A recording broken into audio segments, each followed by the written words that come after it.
Now, what I'm going to talk about today for the most part are your rights, especially when it comes to things like public service and servant encounters involving traffic stops, sidewalk stops, public building stops, so on and so forth. It would surprise you to a great degree just how much the American people are no longer in touch with what their basic, common, unalienable rights actually are. We've been indoctrinated into surrendering them to the state and to those that we judge to be in authority over us for far too long. It's probably one of the biggest reasons for government-controlled schools is simply because this indoctrination process has to be done slowly, because what they're telling us about what we have as far as rights are concerned and how they actually treat us in regard to those rights are very much in contrast and in contradiction to each other. But by doing it slowly over time the way they're doing it, most people have gotten to the point where they don't even notice any longer that they have been deprived of those rights until it's far too late. This is the transportation script that I wrote and am currently recommending for use whenever you're engaged in any type of public interaction, most appropriately a transportation stop, but it can be used in any situation where you're having to deal with any type of public servant who is attempting to exert some sort of authority over you or your property or something of that nature. So that being said, there's a couple of general rules when it comes to dealing with public officials. One of the things I've got here on the transportation script is it's best for you to memorize as much of the actual questions portion as possible. The instruction portion, don't have to worry about memorizing. You just need to know the basic premise of why the instructions are what they are so that you can apply them properly to the questions and the context in which you're having to use them. That being said, one of the major rules I stress vehemently to the people in my class is you're no longer in the world of rights and safety. You're in a world of government intolerance of the very people that empower and create it. The government wants you to be its subject, not the other way around. So, never leave home ever again without some form of recording device with you. Doesn't matter if it's your cell phone, doesn't matter if it's a voice recorder, doesn't matter if it's multiple of either. Don't leave home without something that records. Anytime you find yourself in a situation where you are about to have to deal with a public servant, I don't care if it's someone you've known for years, but you are going to see them in their official capacity as whatever they are, a court clerk, court of record clerk, the county clerk, whatever, you record that encounter. You never know what your public servants are going to attempt to do at any given time anymore. Police officers are being trained to treat us as the enemy.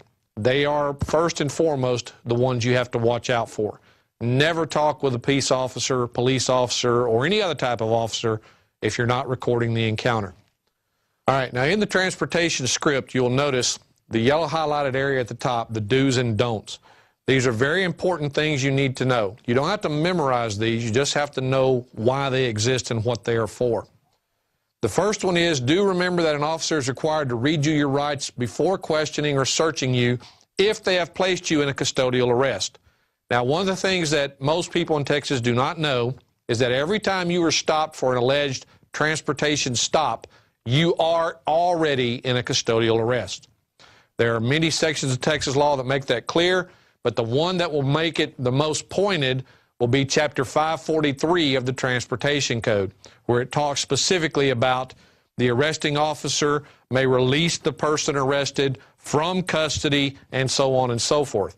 You also have a Texas court case that says very clearly that that arrest that occurs in 543 is a custodial arrest. So they will always tell you, however, that you're not under arrest. They will tell you that you're in a custodial detention. This is a lie. The reason they're doing this is to get you to start talking freely. Because under arrest, you're liable to watch what you say. Under arrest, they have to read you your rights, which is what this is dealing with. If they don't tell you that and you just talk freely, then anything you say can and will be used against you, and you can't get it suppressed later because the court will view it as a voluntary statement. So you need to know immediately that the moment the lights come on in Texas relating to any form of traffic stop, you are already in a custodial arrest, and you need to act accordingly. That being said, when you look at this and you read 543.001 through 009 of the Texas Transportation Code, you will see that that's the case. You'll also see that the reading of your rights is a mandatory requirement that works in your favor unless you're dumb enough to continue to talk after you've been so informed of this. And you can see that under Article 38.22 of the Texas Code of Criminal Procedure. Be aware, however, that the cops almost never read you your rights. Never. Not when they arrest you, not when they search your car, not when they do any of that. And they're required to do it. So, these are the things you need to be aware of. That means anything you say that can be incriminating, like using the 7 deadly sins, or agreeing with the officer that you were driving, or that this is a vehicle, anything you say or do in that regard is a nail in your coffin at trial. Because you're basically admitting that what he's accusing you of, the regulable activity of transportation, is actually applicable to what you're doing to your car and to your actions and to you personally, when in fact it isn't. But because you're so used to these terms that they're using, you simply agree with them. That's your first mistake. So one of my major rules is there's 3 parts to this. You shut up, you keep shutting up, and when you've done that, you shut up some more. Now, we'll get to that in the do's and don'ts in the next one here. Right now, let's finish this up. Oh, keep it back up, please. Okay. Since they never read you your rights and you are in a custodial arrest and the officer is lying to you about the custodial arrest, you need to make sure you know that, okay? You are always in a full-blown custodial arrest. Okay, now pop that other one up. All right. Don't ever answer an officer's questions. There's no requirement for you to answer their questions. I don't care what they tell you. There's no requirement for you to give them anything that they want. Yes, Texas law says you have to give them a license, you have to give them registration, you have to give them proof of insurance. Problem, that's a due process violation. The law is attempting to make it mandatory that you waive a protected right in order to exercise some alleged privilege or exercise an actual right of another type. And it can't do that. No law can do that. That law is invalid on its face the moment it attempts to do that. So you have the right to remain silent, use it. However, remaining silent does not mean become a deaf mute. You still need to talk and you still need to respond in certain ways. It's just not going to be in a way that implicates you or provides them with evidence or information they can use against you. That's what be silent means. Not stop everything.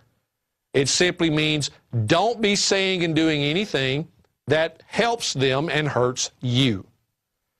That is the reason why I have a major 3-part rule about everything here, and that is everything that comes out of your mouth has to be directed to one of 3 specific purposes: invoking a right, demanding a right, or protecting a right. If anything you're saying or doing isn't intended to do one of those 3 things, then you're doing the wrong thing. That being said, it simply means, again, to not be a deaf mute, that you are not to provide any information or documents in response to the officer's demands or questions. That means you don't give him a license. You don't give him registration. You don't give him proof of insurance or anything else. All of these will be considered at trial to be a waiver of your protected right to remain silent. It will be considered a waiver of the requirement that they Mirandize you before they seize evidence and statements that they can use against you. And believe me, folks, all of this information can be used against you. It can also be used to further incriminate you. An example being, let's say your birthday was yesterday, and you have a license that you give the officer that says your birthday was yesterday. Can the officer under Texas law charge you for driving without a proper license? Absolutely. It expired yesterday. on your birthday. So unbeknownst to you, you provided him with something that he can actually charge you further with. And he's got the actual evidence because you gave it to him. If he demands that, or the prosecutor demands you produce your license at trial so he can show that it was expired on the date the citation was issued, what are you going to do? You're going to have to produce it. You can't have it suppressed because you voluntarily gave it to the officer at the time. You waived your right to remain silent by giving it to him. Same thing goes if you have the wrong or an expired insurance card. Same thing applies with registration, any of it. They can't compel you to waive your right to remain silent and not to self-incriminate in order to meet their requirement of tell me that you have what I want. Because what they want is for you to allow them to get you in that vice of pay us money or we'll come after you for more money. That's what they're after. So, again, the three fundamentals. Any information or documents in response to the officer's demands or questions is going to hurt you. Invoke your fundamentally protected right to remain silent and to assistance of counsel, and then simply refuse to waive those rights. How do we do that? Well, you waive it because you complied with the officer's demands. The moment you comply, it's waived. You're done. It's over. You cannot get that back. You cannot ask the information be suppressed because the courts will say you gave it up voluntarily. The foremost thing to remember in these situations is to not engage the officers in idle conversation, dialogue, or chit-chat. Why?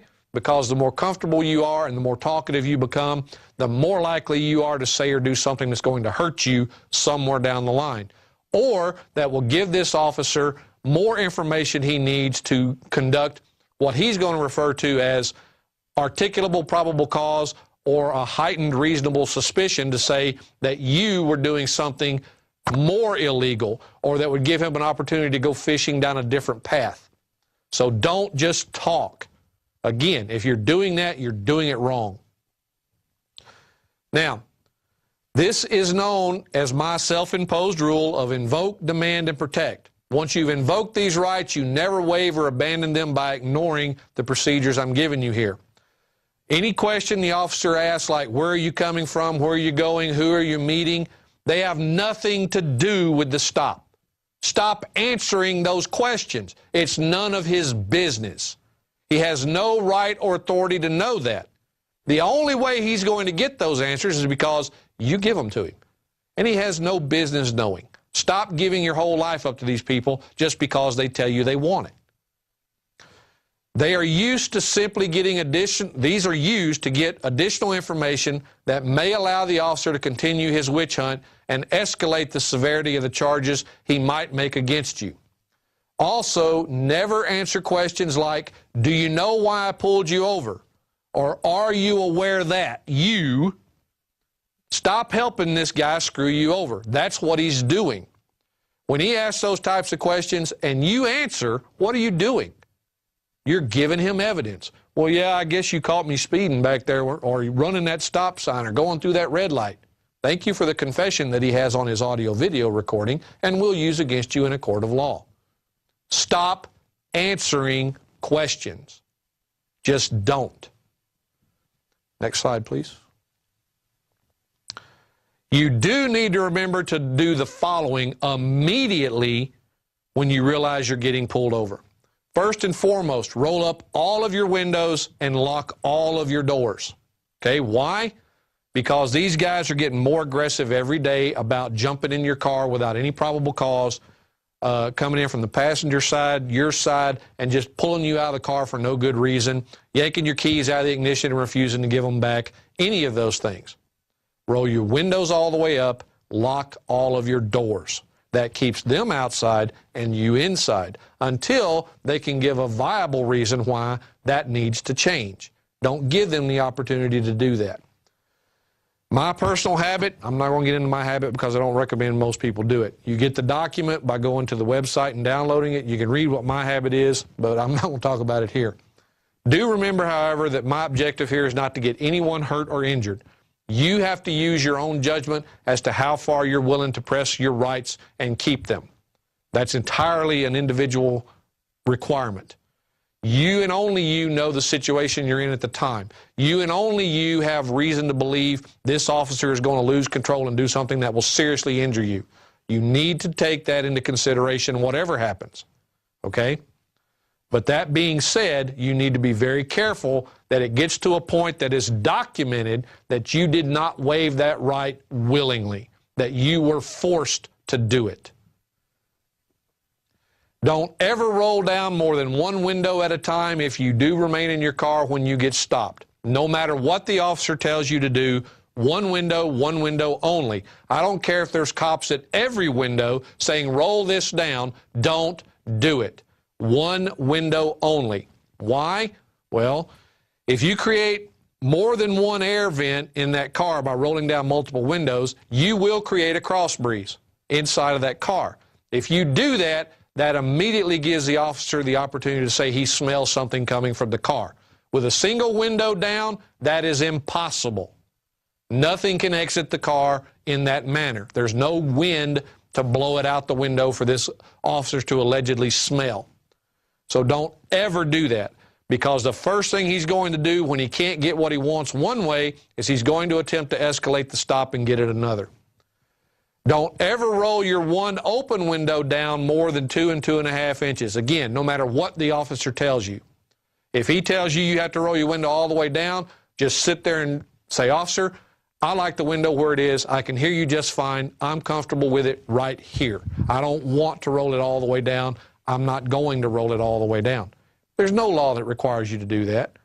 Now, be aware that he will get upset by this, and he will attempt to threaten you, but he's not at a point yet where he can actually justify anything he does that consists of violence. He can yell, scream, and holler at you all day long, but he can't start trying to break your window or anything because you won't roll it all the way down. So just keep that in mind and keep going.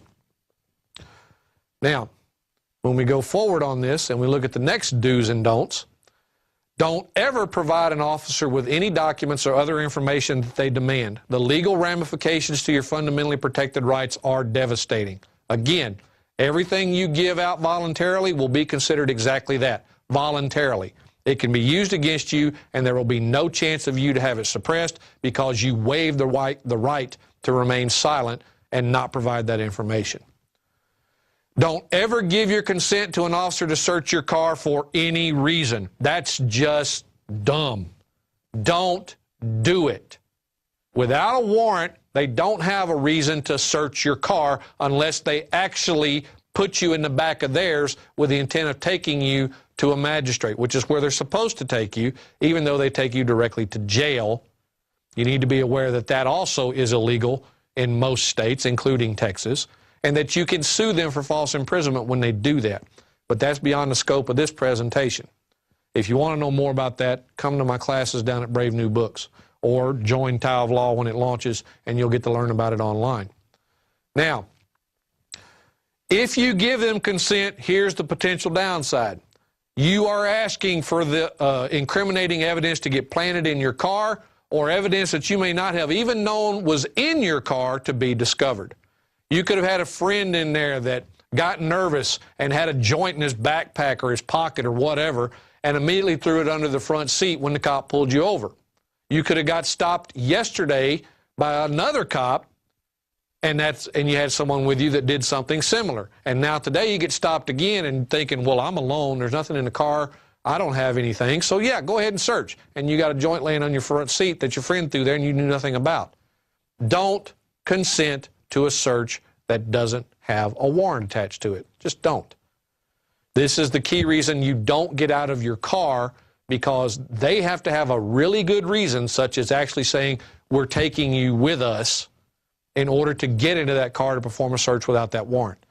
The search incident to arrest requirement that allows them to do it without a warrant, even though you're in a custodial arrest, they're lying to you about that and haven't informed you of that. So if they attempt to search the car at this point, the search can get thrown out and suppressed as being illegal, and they know it. So don't ever give consent to search. Okay, next one. All right, the officer is going to almost always insist you are not under custodial arrest, but rather are simply being detained or a part of an investigative detention. Again, that's a lie. No officer has the authority to simply walk up and demand that you answer questions, produce ID, or provide them with your private information. But they're going to try to do that, okay? So it doesn't matter whether they're doing it verbally, doesn't matter whether they're demanding you give it to them in the physical form on an ID. They can't just walk up and demand it, and you're not required to give it to them. Be aware that when you won't submit and give them your information, though, their favorite tactic is to start threatening you, and they're going to start trying to say they're going to charge you with failure to identify, which here in Texas is one of their favorites. But the problem is, when you read the failure to identify statute, there's only specific ways to commit that offense. And in either case, in order to charge you for not providing information, the officer is required to have already arrested you for some other type of offense. Failure to identify is not an arrestable offense in and of itself, except in the subpart B, where it gives the requirement that you don't provide false information in a legal detention. But notice the contrast. In a legal detention, you can't give false information, but you can refuse to give any. Whereas in a lawful arrest for some other offense, you shouldn't give false information and don't, but they also, at that point, they say you can't refuse to give them name, address, and date of birth. And that is the only 3 pieces of information you're required to give. But nowhere are you required to provide that information at any time on a physical form of ID. You don't have to do it with a license. You don't have to do it with a passport. You don't have to do it with any form of physical identification. Verbal is enough, as long as you provide those 3 pieces of information if you've been lawfully arrested or detained. Now, given that, when you go down a little further on that, and you be aware that you don't give them the information, they're going to try to charge you with failure to ID, or they're going to attempt to charge you under, after these following conditions, as I just stated, under the arrest versus the detention. They may try to charge you with obstructing governmental operation as well. Again, you cannot obstruct governmental operation simply by refusing to say anything, nor can you do it by verbally responding or interfering with what they're doing by not being quiet. It has to be some sort of physical interference before you can be charged with that obstruction of governmental operation that they try to use. But they will do anything they can to intimidate you if you let them.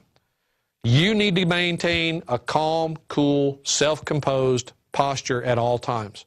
You want the video evidence to show you never lost self-control. If anyone lost control, it was the officer or officers on the scene. They got upset. They lost their temper. They made threats. They assaulted you or your car, okay? That's what you want the evidence to show. When you start standing up for your rights, I guarantee you these guys are going to start being upset. But when we get to the questions, you're going to see exactly why that's important. Now, when you go down, don't need to give them physical ID. You just simply need to verbally give them those 3 pieces of information. All right, let's go to the next. Now, how do you know when you are in custody and are required to provide these 3 pieces of information? How do you know when you are in custody where the officer is required to read you your rights?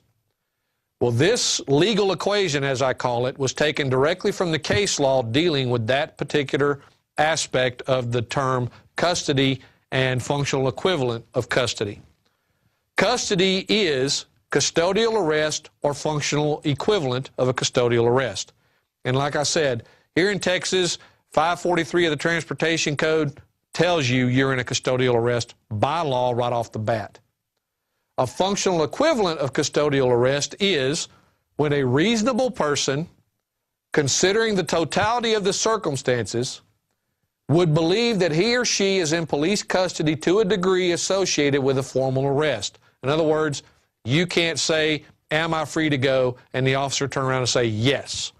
If you say, "Am I free to go?" and the officer says, "No," now you have the legal presumption of custodial arrest. That becomes very important with that 38.22 of the Code of Criminal Procedure when they must inform you of your Miranda rights before they proceed. Next. Okay. Now, everything you do is directed at protecting yourself. Everything. And you need to remember these two important factors about any traffic stop. The purpose and intent of every transportation stop is to escalate it to either a DUI or drug bust. Always. That is where the officer will attempt to escalate the stop to if given the opportunity.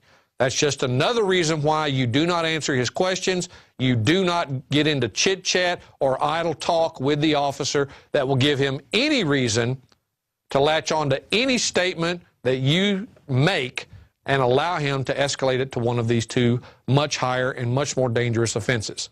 So do not do any of those things. This is what they're going to attempt to do. Be aware of it, expect it, prevent it. Do not attempt to educate the officer. Don't tell him what his job is. Don't tell him who you are. Don't tell him, you know, this is what the law says you have to do. I know my rights and blah, blah, blah. You're attempting to educate an officer on the side of the road.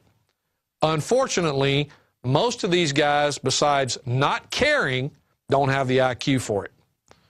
Now, that's not to say there's not good officers. There are. I fully agree that there are. But the good ones are too few and far between to stand up by themselves to resist the bad ones. They need our help. Once they see they're not outnumbered, maybe they'll get a voice. Maybe they'll get in a group and make a voice. I don't know. But the only way to do it is to know this for yourself at the moment, so let's get with it. Once you know the officer's name and his badge number, you're going to use that as often as possible while you're going down the things in this script. Why? Because you want that officer associated with every illegal activity you can get him into while he's got you. So you want to directly relate him and what he's doing to some violation of your rights at every single opportunity.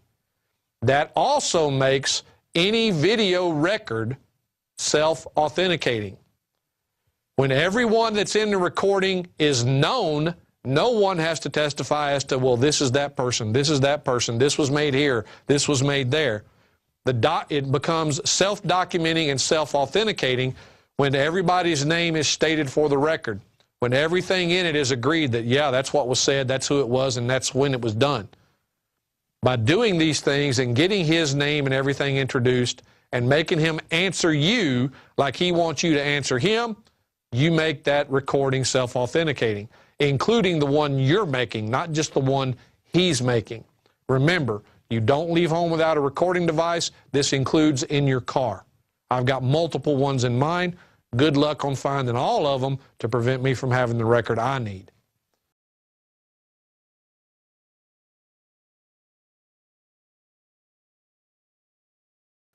Now, again, everything you say is directed at one of the three rules: invoke, demand, protect.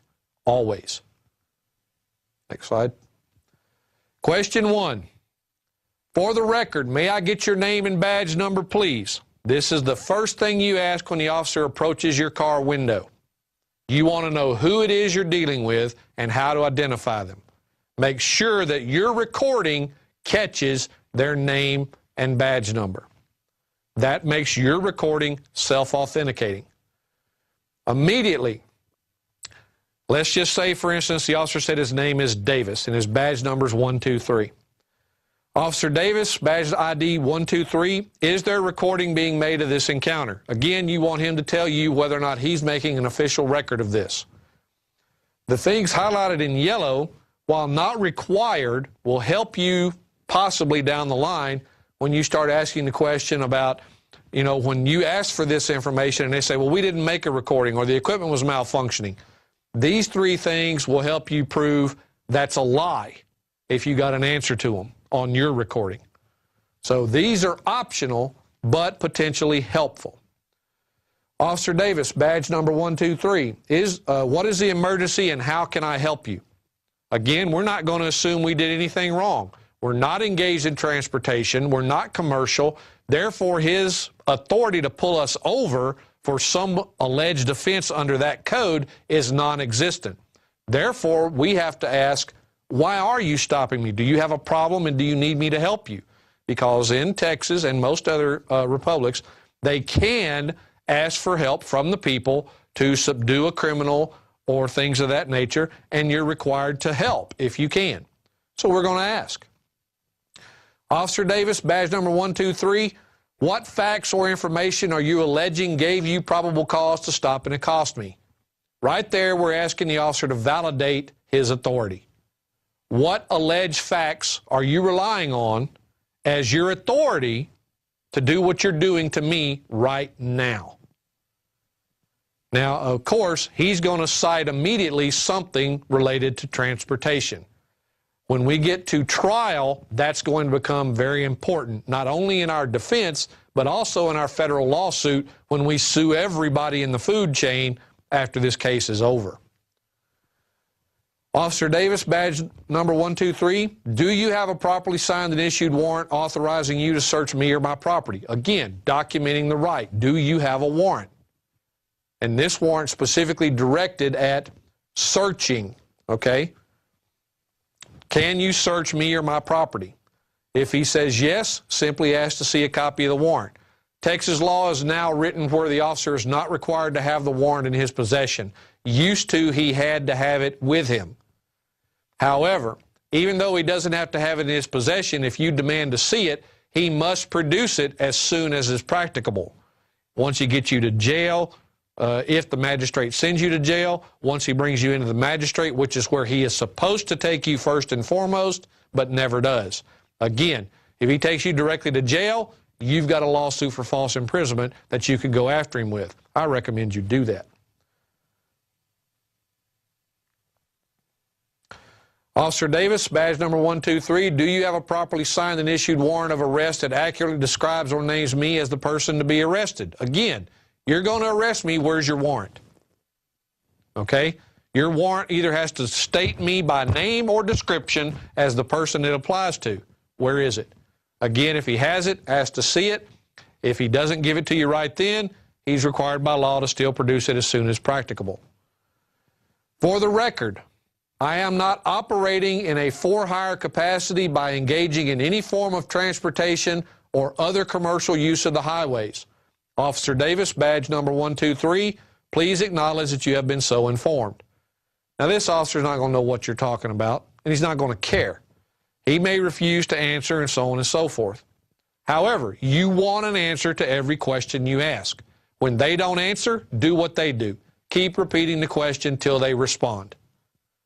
He may say, I don't care, I don't know. Doesn't matter. But you want an answer to this question before you allow him or yourself to move on. Very important that you get this, because once he admits that you told him you were not operating in transportation and he continues to do something to you using that as his authority, he has admitted his authority was gone and he held you anyway. That is going to be a very big problem for him in federal court. I had no authority to keep you there, but I did it anyway. Well, we're going to prove to him why that's a very bad idea. Officer Davis, badge number 123, am I under custodial arrest? Again, this is where he's going to lie. If I am not under custodial arrest, am I free to go? And again, he's going to tell you no. You cannot get the same answer to these two questions. They're completely opposite to each other. Either you're in a custodial arrest and not free to go, or you're not in a custodial arrest and you are free to go. They can't be the same answer. Officer Davis, badge number 123, what is the articulable probable cause that leads you to believe that I have committed or am about to commit a crime that authorizes you to stop and detain or arrest me? Again, the officer is going to cite some alleged transportation offense as his initial probable cause. You want that in the record. He's already admitted up here that you told him you were not in transportation, and now right here he's saying, but that's still what I'm going to use as my authority to accost you or do anything else to you. For the record, Officer Davis, badge number 123, in order to protect my rights and not waive any by error or accident, I wish to clarify my legal understanding of the situation. You said that I am not free to go, so I must conclude that I am in a custodial arrest and not simply an investigative detention. Therefore, I am invoking all of my fundamentally protected rights, including my right to remain silent and my right to assistance of counsel. From this point forward, I do not consent to providing you with any information or documents that could or will be used against me in a court of law or to possibly incriminate me. So please do not ask me to produce anything and give it to you. From this point forward, please do not ask me to answer any questions or to perform any tests relating to any matter whatsoever without my attorney present. All right, now the clincher to that setup is going to be this. Officer Davis, badge number 123, do you intend to harm, injure, or punish me by any method of assault, arrest, and or incarceration because I have invoked these fundamentally protected rights? Now that's going to create an immediate problem for the officer. Understand this, when you refuse to produce the demanded documents or to answer any questions, the officer is going to begin to get upset and continuously state the following. The law requires that you produce a driver's license and other information on demand of a law enforcement officer. Well, again, they're also prone to falsely accusing you of obstructing or interfering with a public duty or officer or just outright threatening to commit acts of violence against you and your property. Don't fall for the intimidation tactic. That's what this is. Invoking and refusing to waive your fundamental rights is not and cannot be converted into a crime. And if they do arrest and charge you falsely for interfering or obstructing, then you get to sue everybody. Why? Because they just punished you for invoking those protected rights. They're doing what they're doing because you invoked the right not to let them. But the moment you waive that right, you won't get it back. And you need to keep that in mind. So just remember, when the officers continue to demand that you produce a license, registration, proof of financial responsibility, or any other information or documents, despite their threats, all you do is keep repeating the following. For the record, Officer Davis, badge number 123, no law is valid if it requires me in any way to waive any fundamentally protected right in order to exercise any other right or alleged privilege. And no law can convert the free exercise of any right into a crime. I have repeatedly informed you that I choose not to waive any of my fundamentally protected rights. So I ask you once again, officer, do you intend to harm, injure, steal my property, or otherwise punish me for invoking my fundamentally protected rights? Again, we're putting them between a rock and a hard place on making this choice. Because remember, their video record is showing that all you're doing in a calm, cool, collected voice is invoking your rights. The rights that you have that are inherent. They're not constitutional rights. They're not civil rights. They are unalienable, inherent rights. And he can't have them unless you give them away. So don't. If he's going to harm you, he's going to do it anyway. If he's going to threaten you, he's going to do it anyway. Keep that to a minimum whenever possible. But don't waive your rights until you can prove that the only reason you waived them was because of the threat of violence against you or your property. Okay? That's very, very necessary. The courts will give them every possible opportunity to escape if you assist them in any way. So don't. Now, warning. Be prepared for the officer to do or threaten precisely that he is going to harm, injure, or punish you or your property in some form or fashion. So again, they're going to start threatening you with all kinds of things, including the falsified criminal charges we've already discussed. You only need to use this sub-item A portion of this once. Anytime you deal with a particular officer, use it on that officer, and it's only required that you do it once because the record will show that you notified him and gave him the chance and the opportunity.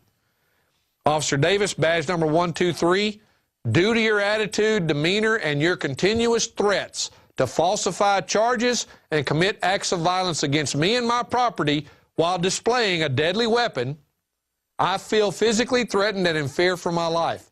I demand that you cease and desist and that you get a supervisor here immediately.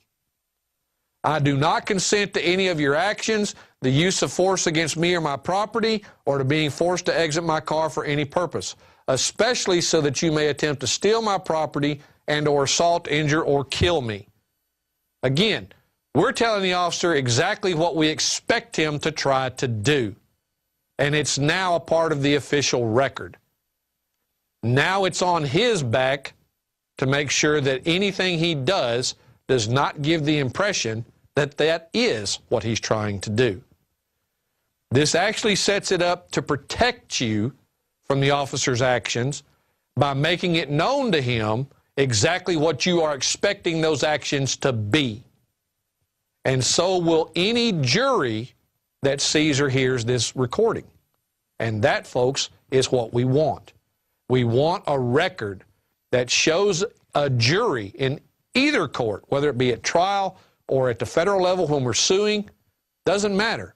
We want to show that we did nothing wrong. We simply invoked our rights. We asked the officer to respect that, and all he could do was threaten us with violence when we did so. That's not going to bode well for him on the other side. Officer Davis, badge number 123, you are fully aware that I have already invoked my fundamentally protected right to remain silent and my right to assistance of counsel. Do you intend to continue in your unlawful efforts to violate my rights? Just keep repeating this like a broken record. Once you've invoked these rights, stand on these rights.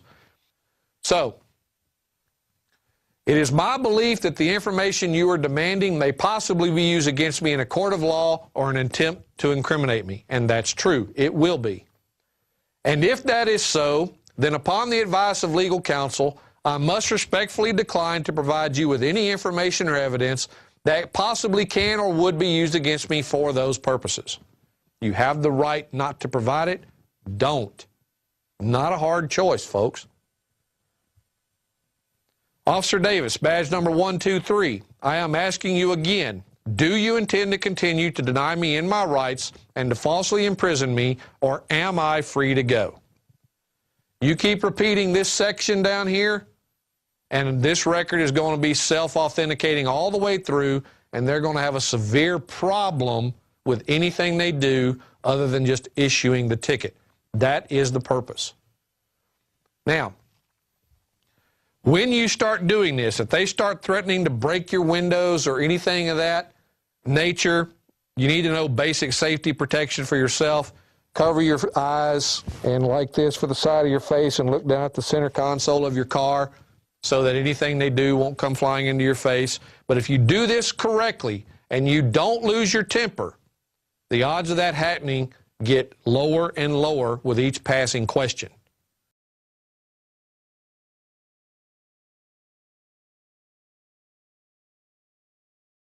When you are in that car, it is very important that you do not put your face against that 2 to 2.5 inch crack you have on the window.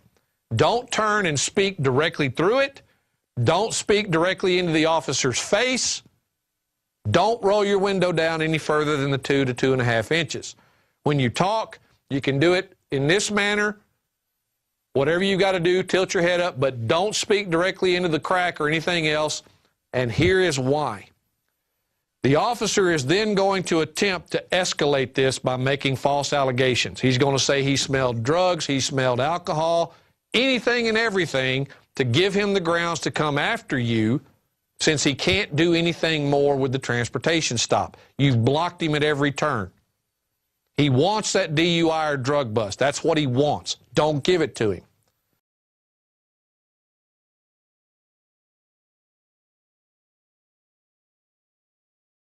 Now, what he did was, after they had already written the ticket, they refused to give her back her identification, which was a passport and a student ID. That's what she used for identification. They wouldn't give her her identification back, nor would they give her a copy of the citation, even though she had already signed it. They held her there for another 48 minutes trying to get her to get out of the car by doing the following. What they did was illegal. But if you don't know how to respond immediately to what they do right here, this video is no longer going to be helpful to you in a court of law. It's going to be hurtful. Why? Because the officer has made an allegation regarding a potential offense that you have failed to rebut the moment it was made. A jury sees or hears that, and immediately the presumption of guilt is going to creep into their minds. So you must expect this, you must be prepared for it, and you must respond appropriately. The moment the officer says something of one of these two things here, sir, ma'am, I smell alcohol or marijuana, and I'm going to have to ask you to step out of the vehicle. Or, sir, ma'am, are you aware that you did something, and I'm going to have to ask you to step out of the vehicle? All right? Beware. The moment they say something like this, they are making an attempt to escalate. Stop it in its tracks. This is how you respond to this. Officer Davis, badge number 123, your statement is patently false and an outright lie. Are you now trying to fabricate probable cause by making false statements into the record and false allegations against me? Now, the young lady I'm talking about, when they pulled this out of the hat on her, had no clue how to respond. Fortunately, I was on the phone listening. I told her to say exactly this, and she did. This was what happened next. Ma'am, hold on, please. I'll be right back. And the officer turns and walks away to go get advice on what do I do now. She caught me red-handed, flat-footed, making a false accusation, and the recording shows that she expected it. Her response was too quick not to expect it. But I'm practiced at this. I know how this works. So having me on the phone with her prevented what would have otherwise been a possible bad outcome for her. Now, this officer walks away for several minutes. He comes back to the window with his supervisor, and they start arguing with her about the alcohol and everything else. She keeps repeating this and saying, look, I invoke my rights. I'm not getting out of my car to do a breathalyzer. I'm not getting out of my car to discuss anything with you because I've invoked my right to remain silent and I've invoked my right to assistance of counsel. Getting out of my car to do anything of that nature will not help either of us, and I'm not doing it. Ma'am, we'll be right back with you. And they turn around and walk away from the window again. She's not waiving her rights, folks. No matter what they tell her or what they threaten her with, she's not waiving her rights. When this was all said and done, all they did was finally give her back her ID and a copy of the citation, and she went home. Yes, they held her up for a couple of hours, okay? And they wrote her tickets for things that she could have easily done if she was willing to waive her right to remain silent and everything else by producing the documents they wanted. But believe me, when you get to trial and you start arguing not engaged in transportation, the last thing in the world you want is the state prosecutor to stand up there and say, well, they produced a license, which is associated with transportation. They produced the registration, which is associated with transportation. They said they were driving a vehicle, which is associated with transportation. And they gave them proof of financial responsibility, which is also associated with transportation. The record now shows clearly that you confessed that transportation is absolutely relevant to what you were doing, and the officer was fully justified in pulling you over to issue that citation. That, folks, is what waiving your rights has accomplished by producing the information they are demanding. Like it or not, they expect you to waive your right of due process, your right to self-incrimination, and everything else to accommodate their desire to generate revenue off the backs of you and I.